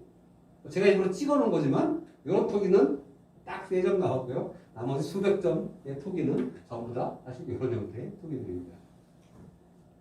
갈판, 갈돌이라고 불리는 유물인데요. 이런 것들은 당시에 우리 곡물을 갈거나 또는 견과류들, 도토리나 밤 이런 것들 껍질을 벗길 때 주로 사용하는. 그러니까 나중에 이것이 결국에 절구로 가고 지금의 이제 믹서기 같은 형태로 초기적인 형태의 도구라고 할 수가 있겠습니다. 자, 그다음에 또 이제 영종도 운북동. 역시 이것도 운북동하고 이런 다 사라진 지역인데 여기는 주거지가 있기는 있어요. 여기는 뭐 나중에 더 다음 시간에 보여드리겠지만 여기 표시되어 있는 것들이 주거지가 아니고 야외 노지라고 불리는 그러니까 대형 돌을 이용해서 바깥에서 조리를 하거나 했었던 돌을 사용해서 했던 그런 유적들인데 이런 게 수백 기가 몰려 있습니다. 지금은 이제 발굴 다 끝나고 개발해서 볼 수가 없는데 저희가 사주지에 가려고 하는 남북동 유적 같은 경우가 이런 유사한 유적이에요. 그래서 거기는 현재 발굴을 하고 있습니다. 발굴은 잠깐 중지가 되어 있는 상태이긴 한데 그래서 혹시라도 그날 운때가 잘 맞으면 발굴 좀 볼 수도 있을지 모를 것 같아요. 근데 지금 뭐 어떻게 될지는 정확히 모르겠습니다. 자, 이렇게 늦은 시기가 가게 되면 이런 주거지들이 이제 굉장히 거의 사라지게 됩니다. 사라지게 되고 이런 식의 야외 노지가 수백 개씩 만들어지는 그런 현상이 나타나게 되는데 사실 그 이유 중에 하나는 대부분 이런 야외 노지 같은 경우가 야외에서 볼 때 같은 경우가 한 번 쓰고 다시 안 써요. 한 번 쓰고 좀 버려지는 그런 것들이에요. 그러니까 여기 나온 돌 같은 경우가 한 번 불을 맞게 되면 쉽게 갈라 터지고 다음부터 열 전도율이 떨어지게 됩니다. 다시 불을 떼게 되면 제대로 열을 받지를 못해요. 대부분 다 한 번 쓰면 버려지는 그런 것들이기 때문에 계속해서 이렇게 막 서로 중복돼서 겹쳐지는 형태로 만들어지게 됩니다. 역시나 토기는 다 이런 형태들이고요. 이거는 편편한 토기가 아니고요. 밑에 바닥에 안 나온 거에 불과합니다. 그래서 안 나오고 역시나 똑같이 이런 형태고요. 역시나 바닥에 편편한 토기가 있기는 있습니다. 있기는 있지만 굉장히 작거나 이렇게 양은 많지 않습니다. 보시면 어떤 대형 갈골과 갈탄 이런 것들, 화설초. 네? 역시 주거지 형태는 이렇게 많은 구멍이 뚫려 있는 것들이 늦은 시기에 유적이라는 걸 알 수가 있겠습니다. 영종도에는 아쉽게도 폐청 유적이 별로 없습니다. 그러니까 뭐 남북동 유적이라든가 삼목도 유적을 발굴을 할 때 또는 운서동에서 아주 작은 규모의 폐총들이 조금씩 발견된 적이 있는데 사실은 뭐 대규모의 폐총이 나온 적은 없습니다. 물론 뭐 당연히 남해안 지역에 비해서는 이쪽 지역이 이렇게 폐총이 규모가 크지는 않은데 대표적인 폐총이 여기서 뭐 차로가기 쉽지 않지만 여기서 시흥 오이도 폐총 이게 대표적이죠.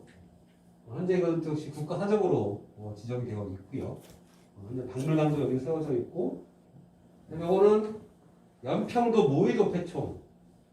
저도 이제 안 가본 지 오래돼서 제대로 남아있는지 모르겠는데 전체가 다 지금 조개 껍질이 꽉 차있는 그러니까 이 뒤에 언덕 자체가 다 조개 껍질 한 최대 깊은 곳은 6m 가까이 되는 곳도 있어요.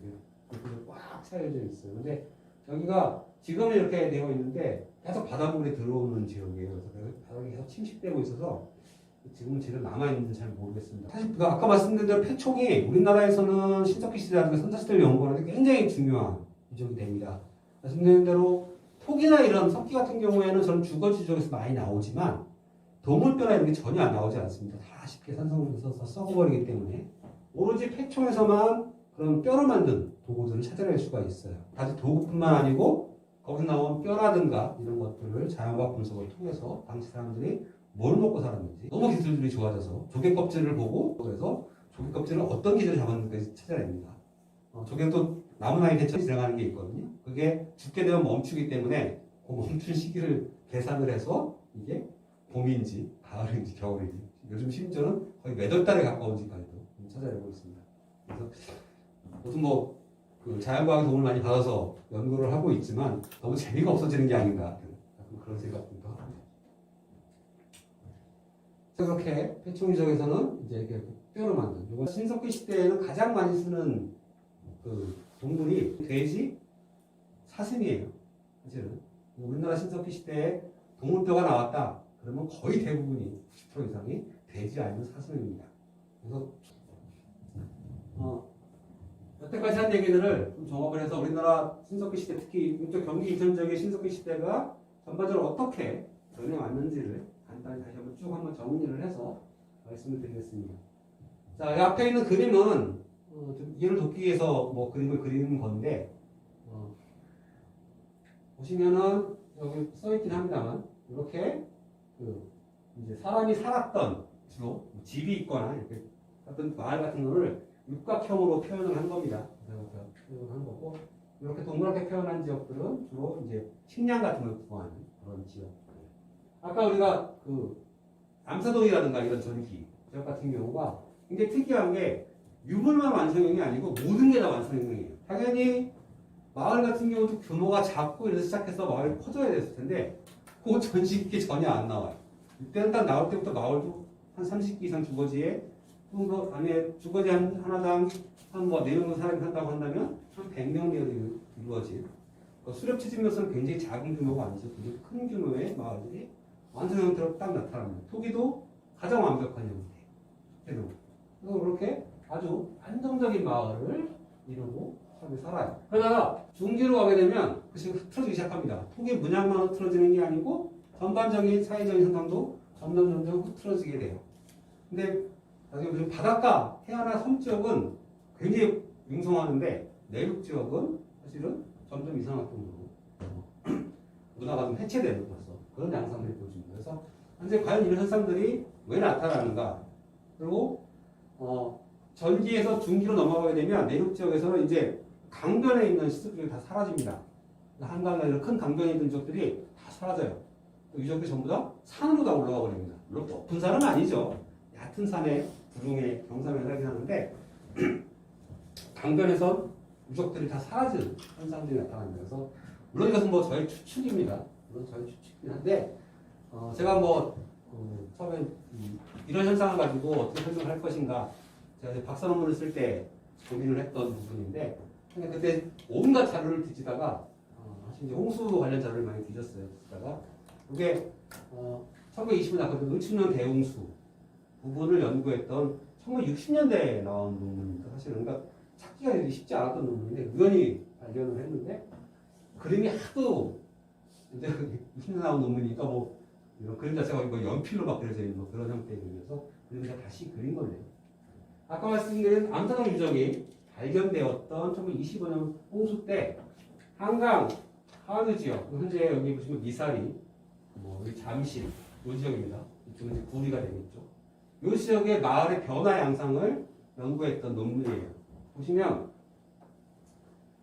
대부분의 처음에는 홍수가 나기 전에는 마을들이 전부 다 강과 가까운 곳에 위치하고 있었습니다. 대부분 다. 그랬는데 홍수가 나면서 대홍수가 나면서 마을들이 전부 다 구릉 쪽으로 이동하는 현상이 나타납니다. 이 당시에는 홍수가 얼마나 컸냐면 구리 지역 같은 경우에는 그러니까 한 200m가 사라졌어요. 사실 한강 같은 강도 이 정도지만 우리 같은 황하라든가 양양 같은 지역들은 관리를 하지 않으면 유로가 1km씩 왔다 갔다 한대. 강의 하류 지역이라는 건 그냥 놔두게 되면 지형 변화가 굉장히 자주 일어나죠. 물론 그것이 뭐 1, 2년 단위로 일어나는 것은 아닙니다. 보통 우리가 대홍수라고 하는 것들은 보통 한 100년 주기로 보통 그런 식으로 이루어지죠. 근데 사람들 심리라는 게 되게 재미있는 게 지금도 벌써 한 1, 2년만 지나도 대부분 까먹어요. 지금 기록이 남아있는 이 시절도 그런데 당시에 실제로 한 번 큰 홍수가 났다고 하더라도 보통 사람들이 다시 10년, 20년을 안정되게 살게 되면 대부분 쉽게 잊어버리게 됩니다. 다시 돌아와 살게 되죠. 그래서 암사 같은 지역 보면 대부분 자연지방은 큰 홍수가 아니면 큰 피해를 입지 않기 때문에 사는데 보통 일반적으로 자연적인 피해 입는 홍수도 한 10년 단위 정도는 찾아오죠. 잠시 떠났다가 다시 또 가서 삽니다. 주거에 중복되어 있는 현상들을 보면 알 수가 있어요. 근데 이런 식의 대홍수가 나타나게 되면 지형이 완전히 변화하게 되죠. 그때는 사실은 돌아가서 살 수가 없죠. 그래서 이 당시에 재미있는 게 이때 대부분 다 구로로 옮겨간 사람들이 다시 마을로 돌아가는 시기가 있습니다. 대부분 1960년대 이후에 서울이 팽창하면서 이쪽 쪽에 살던 사람들이 대부분 서울 사람들이 먹고 사는 채소류들을 많이 공급하기 위해서 채소류가 산에서는 구릉에서 농사 잘 안 되니까 대부분 이쪽으로 가서 농사를 지면서 다시 마을로 됩니다. 그래서 당시의 자료들을 보면 60년 자료를 보면 이산이라고 살던 사람들은 그 홍수가 자주 오니까 집에다가 배를 묶고 있는 사람들도 있고 집에 조금 배를 묶고 홍수 대비하는 사람들도 있고 다른 지역보다 일부러 기둥을 높게 세워서 집을 짓는 이런 기록들도 있습니다. 그래서 당연히 신석기 시대 같은 경우도 이런 식의 홍수들이 주기적으로 나타났을 것이고 실제로 이 전기의 유적들이 갑자기 다 마치 짠 것처럼 일시에 사라져버리고 대부분의 유적들이 구름으로 다 이동하는 현상들은 결국 이런 식의 홍수 물론 뭐 홍수 때문만은 아니고 사실은 우리가 이런 식의 기후를 이제 굉장히 불안정한 기후라고 하고 무슨 소빙기라고 보통 불리는 기후들이 있습니다. 그래서 중세 시대가 소빙기라고 부르는 시기인데 따지면 한 17세기, 19세기 정도 그 사이가 보통 소빙기라고 불리는 시기인데 빙기란 말이 붙어서 되게 추운 걸 생각하지만 아주 추웠다기보다는 지구가 굉장히 불안정한 시기예요. 그런 시기에는 병도 많이 발생을 하고, 우리나라도 조선시대 기록을 보게 되면 그 17세기 한 18세기 그 순간에 어떤 일이 많냐면 이런 거죠. 갑자기 6월 달에 눈이 내린다든가, 또는 한 3년 내내 가뭄 들다가 다시 3년 내내 홍수만 난다든가, 이런 식의 불안정한 기후가 반복되는 시기들이 그것들이 반복적으로 나타납니다. 그래서 아마 이 시기 같은 경우도 뭐 그런 시기에 대해서 이제 그 이런 강에 있는 지역들이 홍수에서 큰 피해를 입게 되면서 많은 사람들이 구름으로 이동하게 되는 게 아닌가. 역시 그런 현상들 때문에 나중에 내륙에 많은 사람들이 역시 또 해안가로 움직이게 되는 게 아닌가. 그런 생각도 해보게 됩니다. 한 가지 참고로 말씀드리는 건데요. 우리가 그 신석기 시대나 이런 시기에 어떤 농경이라든가 이런 것들, 또 뭘 먹고 사는지 연구하는 다양한 방법들이 있습니다. 근데 아까 말씀드린 대로 이런 그 표총이나 이런 게 아니면 이런 게 남아있기 쉽지가 않아요. 근데 그런 게 안 남아있어도 연구할 수 있는 방법을 찾아내는 건데, 토기를 만들 때 만약에 주변에 곡식 나달이 있으면 섞여 들어갔으면 그 자국이 흔적이 남겠죠. 지금은 다 토기를 구웠으니까 불에 타버리거나 사라졌지만 거기 다 찍힌 자국이 남아있을 겁니다. 근데 특히 조나 수수 다 조그맣잖아요. 굉장히 찾기 힘들죠. 그래서 이 구멍에다가 실리콘을 돈을 뜬 거예요. 돈을 떠서 현미경으로 관찰을 해서 그것을 이제 실제 어떤 곡물을 당시 있었는지를 찾아내는 거거든요. 그래서 지금은 굉장히 그 보편적으로 많이 이루어지고 있습니다. 그래서 신석기 시대 토기를 보게 되면 이런 식의 작은 구멍들, 물론 이제 의미 없는 구멍일 때도 있어요. 넓은 구멍일 때도 있는데, 중산동, 영동도 유적입니다. 중산동 유적에서 이렇게 앞에 조나 기장이 발견되었던 그런 것들이 있습니다. 물론 당연히 이렇게 직접적으로 탄압, 보통 우리가 이미 그 탄화된 그런 곡물들이 나오는 경우들도 있습니다. 아까는 말 그대로 내륙적을 말씀드린 거와 같은 시기예요. 근데 여기 해안지나 섬 지역은 달라집니다. 달라진 게 전기 이런 시기에는 유적이 많지는 않아요. 동성 같은 유적이 몇 개 없습니다. 대신 규모는 굉장히 큽니다. 마을이 뭐 60개씩 되고 막 굉장히 큰데, 중류 넘어가시게 되면 내륙은 이제 유적들이 막 사라지고 신석기들이 벌써 막 해체되는 양상을 보이는데, 이제 해안하고 섬 지역은 유적이 엄청나게 많이 늘어나요. 그리고 대신 유적 마을의 규모는 한 20개 내로 좀 작아집니다. 약간 규모가 좀 축소되긴 하지만 그런 쪽들이 굉장히 많이 늘어나게 됩니다. 그래서 아마 이런 것들이 아까 말씀드렸던 내륙 지역의 환경이 좀 불안정해지면서 일부 사람들이 해안 지역으로 또 몰리게 되고, 아무튼 해안 지역은 뭐 여러 가지로 굉장히 식량자를 조달하기가 굉장히 유리한 그런 지역이 되죠. 그래서 아마 그런 이유들 때문에 쉽게 되면 해안 쪽에 많은 사람들이 몰려드는 것으로 또 말씀드릴 수가 있을 것 같습니다. 한 가지 재미있는 건 소위 말하는 중서부 지역이라는 데에서는 낚싯바늘이 안 나옵니다. 물론 생선뼈는 당연히 나옵니다. 생선뼈는 나오는 적이 많지만 낚싯바늘이 현재까지 발견된 적이 단 한 번도 없습니다. 그래서 사실 제가 또 이 부분도 굉장히 고민을 많이 했던 부분이에요. 제가 안면도 고난이 발굴을 할 때 그 폐총내에서 생선뼈가 뭐 쏟아져 나옵니다. 근데 아무리 발굴을 하고 제가 8년을 발굴했는데 고난이에서 단 한 점의 낚싯바늘이 안 나오는 거예요. 근데 나중에 이제 공부를 하면서 보니까 거기만 그런 게 아니고 이 동네는 다 안 나오는 거예요. 근데 도대체 왜 그런가? 그래서 찾아가는 게 이 부분입니다. 자, 돌살, 어살 이런 모습 들어보신 분도 있을 겁니다. 그리고 지금도 일부 충남 지역 같은 데 가시면 마을에서 이거 돌살 체험하는 곳이 이렇게 남아 있어요. 옛날에는 사실은 이렇게 돌살을 이용해서 굉장히 물고기를 많이 잡았습니다. 보시면 이제 일본 사람들이 기록해 놓은 조선 수산지라는 데 있었던 돌살들이 기록이 되겠고요.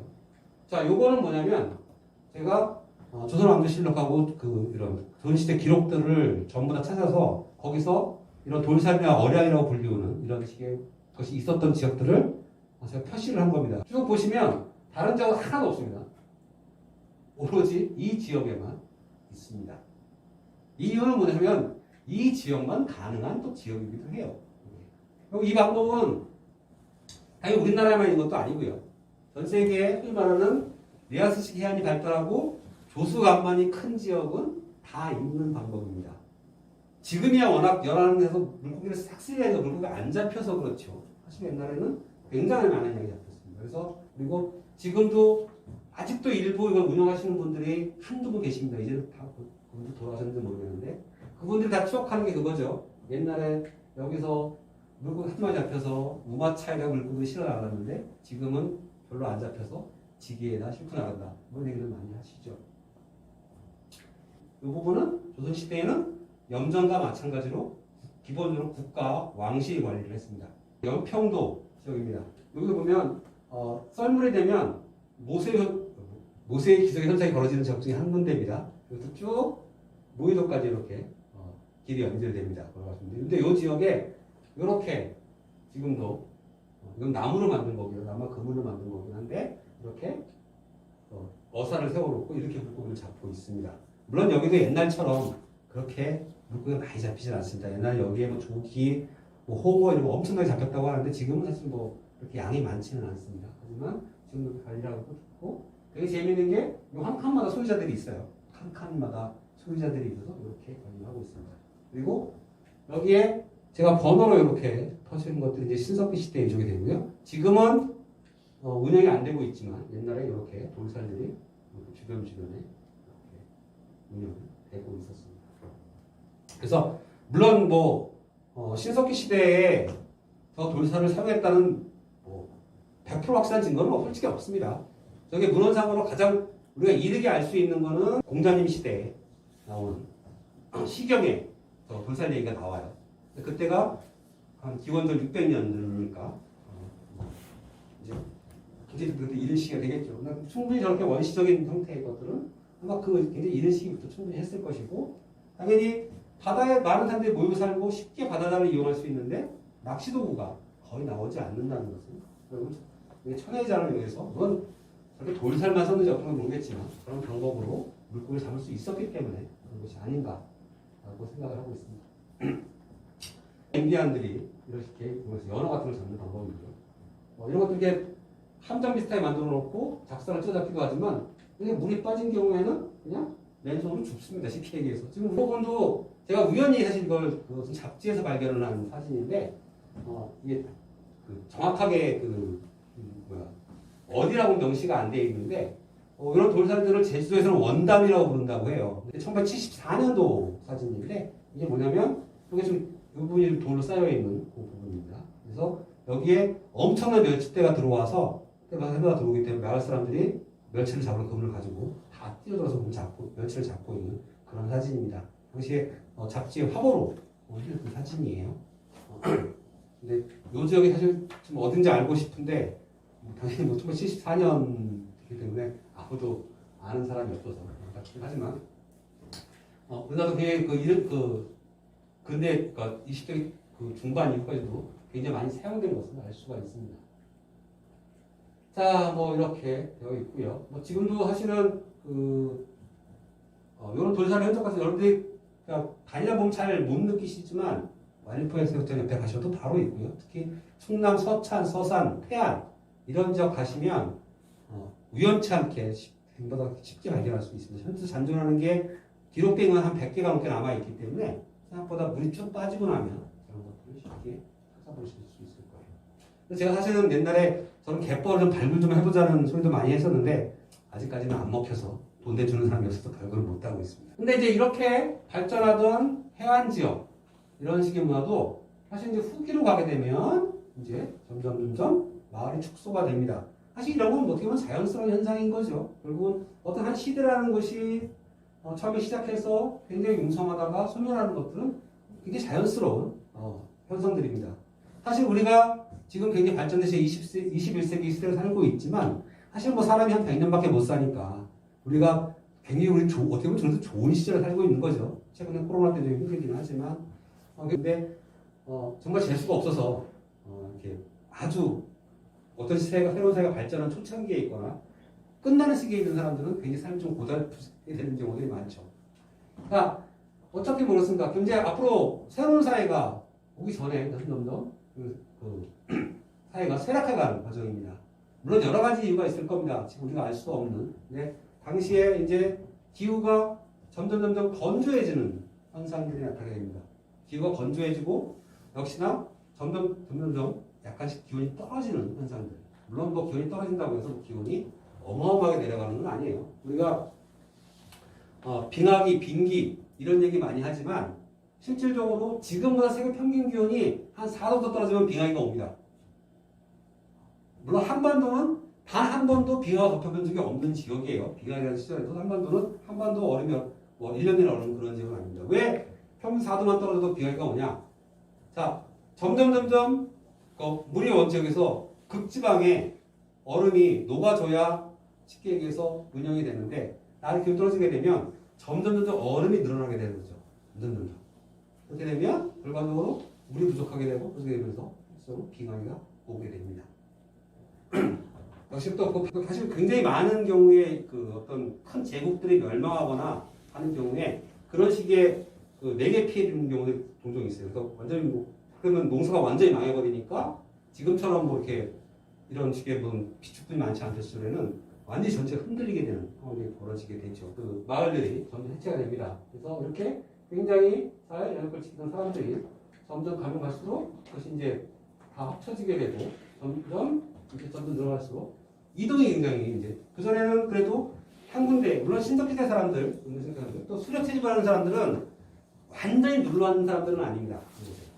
그러니까 물론 당시 사람들의 현재 수렵 채집력과 완벽하게 비교할 수는 없겠지만 수렵 채집 사회는 기본적으로 채집과 사냥을 해야 되기 때문에 이동성이 강할 수밖에 없는 것도 있고요. 또 많은 경우엔 이동하는 걸 굉장히 좋아하는 사람들도 있습니다. 지금도 당연히 20세기 조선의 많은 수렵채집사 같은 경우도 어떻게 보면 완벽한 수렵채집사는 별로 없죠. 대부분 다 농경도 하고 교육도 하고 다 합니다. 근데 그런 사회 많은 경우들이 특히 사냥하고 이런 것들을 굉장히 높게 생각을 하고 농사 짓고 이런 것들을 굉장히 천하게 생각하는 그런 것들이 좀 남아있기도 하고 그래서 기본적으로 이동합니다. 그 이동을 얼마큼 자주 하느냐 안 하느냐 그런 차이일 뿐이죠. 근데 결국은 이제 이동성이 굉장히 많아지는 거예요. 더 자주 하게 되고 그러다 보니까 점점 당연히 인구 집단이 커지면 이동하기가 굉장히 불편해지겠죠. 당연히 내가 자주 이동하는데 집을 크게 지어야 될 필요도 없겠죠. 거추장스러운 물건을 많이 만들 이유도 없습니다. 그러다 보니까 시기가 늦게가 되면 이제 주거지도 발견이 안 되고 토기도 나와도 정말 몇 점 안 나오고 섞기도 큰 섞이는 것도 거의 나타나지 않고 작은 것들만 발견됩니다. 결국은 이제 기본적으로 사람들이 오래 살던 그런 마을들은 해체됩니다.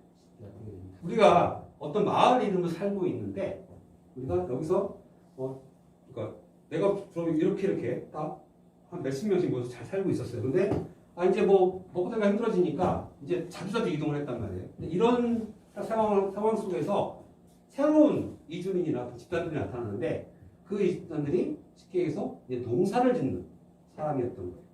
자, 농경사회와 수렵채집사의 가장 큰 특징은 누구나 사람이 이동을 안 하진 않습니다. 기본적으로 수렵채집사회가 이동이 주 생활 방식이라면 농경사회는 정착이 주 방식이 되겠죠. 당연히 이 사람들은 농사를 지으려면 내 땅이 있어야 됩니다. 아무나 내 땅에 들어오게 하시면 곤란하죠. 농작물을 해치면 안 되기 때문에 이제 땅에 대한 소유권을 주장하는 사람들이 갑자기 나타나요. 자, 그런데 중간중간 들어오다 보니까 지난번 지나갈 땐 여기 쉽게 지나갔는데 갑자기 어떤 분들이 말뚝 쳐놓고 내 땅이라고 하고 있네. 결국은 이런 식의 사람이 생기겠죠. 이때 택할 수 있는 법은 두 가지입니다. 하나는 그 사람들 없는 데로 다시 떠나거나 아니면 나도 똑같이 농사 배워서 농사꾼이 되거나 두 가지 방법이 있죠. 많은 경우에는 대부분 수렵채집사에 농사문화가 농경문화가 들어오게 되면 굉장히 빠르게 농경사회가 바뀝니다. 이게 세계에서 좀 대부분 특히 나타나는 현상들이에요. 결국은 이제 그게 싫은 사람들만 결국은 다른 지역으로 떠나게 되죠. 그래서 이 시기가 되면 점점 내륙 쪽에서 이제 신석기 지역은 거의 없어져 버립니다. 그리고 섬 지역에서도 영종도에 가까운 지역에서 유적이 안 나와요. 좀 더 먼 섬들. 아까처럼 보시면 연평도라든가 굉장히 먼 지역, 육지에서 많이 떨어진 섬들. 그런 지역에서만 신석기 유적이 조금씩 잔존하는 양상을 보이다가 이제 기원전 한 1000년 전후가 되면 이제 완전히 신석기 시대는 완전히 소멸됩니다. 칼 BC라고 되어 있는 것은 기원 전을 얘기하는 건데요. 이거는 이제 그 탄소연대라는 걸 측정해서 만들었을 때 쓰는 그 용어예요. 그래서 칼은 뭐냐면 캘린더, 달력기라는 거의 약자니까 그냥 일반적인 그냥 기원전이라고 생각하시면 됩니다. 자, 그래서 이제 마지막 장입니다. 한번 쭉 제가 표로 정리를 한 겁니다. 그래서 물론 이것이 이제 우리나라 신석시대 다 전반에 완전히 해당된다고 볼 수는 없습니다. 지금도 당연히 우리가 중서부 지방하고 영동지방, 영서지방 기후가 좀 다르죠. 당연히 남부지방하고 좀 다른 부분들이 있습니다. 그리고 그런 미세한 차이가 지금은 별로 중요하지 않아요. 우리들한테. 하지만 신석시대 이런 시기에는 그런 미세한 차이가 삶의 차이를 완전히 크게 흔들어 놓기도 하기 때문에 이것이 완벽하게 다 적용된다고 말씀드릴 수는 없어요. 하지만 기본적인 큰 흐름은 이렇게 되어 있습니다. 그래서 보시면 아유성기 시기 이 시기에는 기후가 기본적으로 이제 따뜻한 시기가 완성되는 시기인 거예요. 전반적으로 우리가 기원전 10,000년 전부터 지금까지 아주 큰 변화는 없습니다. 기후 변화가 어마어마한 큰 변화는 없지만 주기적으로 기온이 굉장히 따뜻해지는 시기가 있고요. 주기적으로 기온이 차가워지는 시기가 좀 주기적으로 나타나게 됩니다. 자, 이 시기까지는 바로 이제 기온이 굉장히 안정되고 따뜻한 시기. 그리고 역시 기온이 굉장히 습유한 시기가 어떤 거죠. 그럼 결국은 이제 기온이 굉장히 안정된다는 겁니다. 대부분 이 시기쯤 돼서 우리나라 서해안의 거의 모든 갯벌이 완성이 됩니다. 우리가 지질조사를 이제 더 이상 큰 지형 변화가 없게 되는 시기라는 얘기죠. 그러면서 아마 이런 것을 바탕으로 해서 신석기 문화가 발전을 하게 됩니다. 물론 여전히 그런 완성의 신석기 문화가 왜 돈을 나타내는지에 대해서는 솔직히 설명은 잘 안 됩니다. 한 3600년 전후로 되는 시기가 되면 이제 내륙 지역이 이렇게 흔들리게 됩니다. 기온이 점차적으로 한랭 건조해지고 그것은 소빙이라는 경우처럼 기후가 불안정해지는 시기가 오게 되면서 결국은 좀 더 자원을 쉽게 찾을 수 있는 해안 지역으로 사람들은 주로 몰리게 되고 내륙 지역에 사는 사람들은 아까처럼 강변을 떠나서 구름으로 이동하고 이미 규모가 굉장히 작아지는 소비가 바뀌게 됩니다. 그런 현상이 나타나는 거죠. 그래서 이 후기 시대가 되면 기본적으로 내륙 지역은 이미 거의 유적이 사라져 버립니다. 그러나 이제 말기쯤 이 단계 이 시기가 오게 되면 이제 내륙 지역은 이미 청동면화 운동사회가 들어와서 완전히 해체되게 되고요. 이제 섬 지역들은 점점 더 먼 바닷가로 밀려가서 살게 되다가 결국은 기원전 1000년 정도가 되면 완전히 해안 지역도 동서 지역도 내륙 지역도 전부 다 청동기 시대로 바뀌게 되겠죠. 물론 뭐 굉장히 오랫동안 저런 사회를 그러니까 이전식의 삶의 방식을 고수하는 사람들은 당연히 있을 겁니다. 지금도 그런 지역들이 일부 있어요. 일부 뭐 동남아시아 같은 데 가보면 아주 그렇게 딴 지역에서만 수렵 체질을 영위하는 사람들이 있습니다. 그래서 필리핀의 팔라우라는 지역 같은 데 가보면 되게 재미있게 해안가에 사는 사람들은 다 수렵 체질 생활을 해요.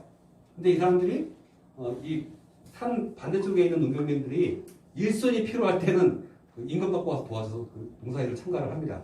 그래서 거기서 돈 벌어서 도구 사서 다시 또 수렵체제로 돌아가고 뭐 이런 경우도 있으니까 당연히 뭐 일부 사람들은 이전 생활 방식을 고수하는 사람들이 있었겠지만 이제 전반적으로 한반도 사회는 흔히 말하는 청농기 사회, 그다음에 농경 사회로 접어들게 되면서 신석기 시대는 끝나가게 됩니다. 자, 여기까지가 제가 오늘 준비한 내용입니다. 그래서 다음 시간에는 제가 오늘 기본적으로 신석기 시대 기본적인 흐름 전체적인 것을 말씀을 드린 거고요. 다음 시간에는 영동도 지역에서 신석기 시적이 어떻게 발굴되고 시작했고 좀 주요 유적들 중심으로 해서 좀 더 자세하게 설명드리도록 하겠습니다. 혹시 뭐 질문 있으시면 질문해 주시고요. 여기 움집 보면 어쨌든 그 사람이 잠을 자고 생활을 하려고 만드는 데인데요. 예. 그 구멍을 바닥에 뚫어놓은 걸로 봐서는 잠을 어디서 잔 건가요? 저는 그 아까 이쪽 산목 그쪽에 보면은 네. 그때 이렇게 재단 이렇게 단식으로 단식으로 만든 게 그게 저는 침대 용도가 아니었나 싶어요. 그런 경우가 있는데 한 침대로 쓰기에는 너무 협소하고요. 예. 그럼 구멍 있는데 그럼 잠을 안 잤다 소리. 그런 얘기가 아니고 그게 아니고 사실 이제 그 주거지라는 것이 저런 것들이 대부분 그러니까 전 지역이 굉장히 안정된 지역 같은 경우는 오랫동안 삶이 살다 보니까 오히려 구조가 단순해져요. 근데 저런 식의 후기 조절은 사람들이 자주 왔다 갔다 하는 거죠. 그럼 우리가 한번 내가 여기서 한 달 살다가 벌어뒀다가 다시 돌아오면 기둥도 무너져 있을 거고 그렇죠. 그러면 또 다시 고쳐서 사용되는 거예요. 그러니까 주변에 많은 구멍들이 뚫려야 되는 겁니다. 생활할 때는 구멍은 없었던 거죠, 실질적으로. 지금 우리 고고학자가 파졌다가 메꿔졌기 때문에 저희가 다 찾아낼 수 있는 것이지 생활할 때는 당연히 다 메꿔져 있었던 거예요. 또 질문 있으신가요? 그럼 질문 없으시면 오늘 강의는 여기서 끝내고요. 다음 주에 다시 뵙도록 하겠습니다. 예, 들어주셔서 감사합니다. 고맙습니다.